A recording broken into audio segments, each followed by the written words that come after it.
салом, номи ман Нодира.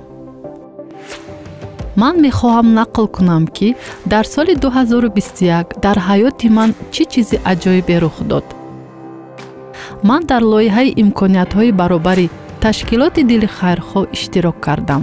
чӣ чиз дар ин лоиҳа ба ман писанд омад? барои ман қобили писанд буд ки мо дар ин лоиҳа чизҳои зиёдро дар бораи тиҷорат, андозбандӣ, тиҷорат нақшаҳо ва кӯмакҳо аз худ намудем.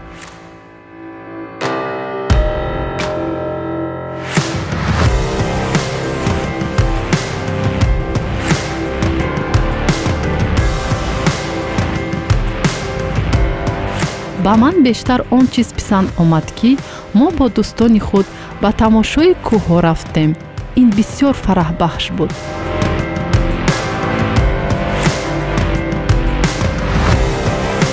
мо чӣ тавр амалӣ намудани тиҷорат, чӣ тавр дуруст пардохт намудани андоз ва бисёр чизҳои дигарро ёд гирифтем.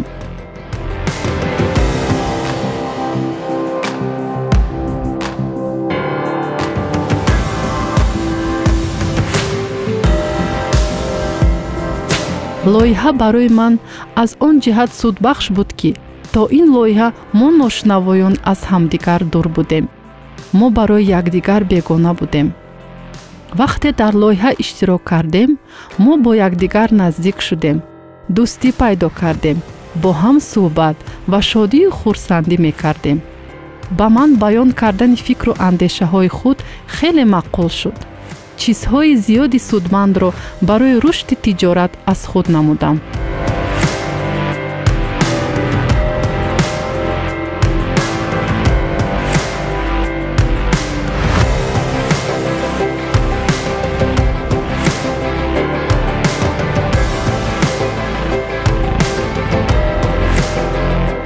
ба ман писанд омад ки ман касби ошпазиро аз худ намудам ва соҳиби шаҳодатнома шудам ва акнун метавонам ба тиҷорати худ машғул шавам.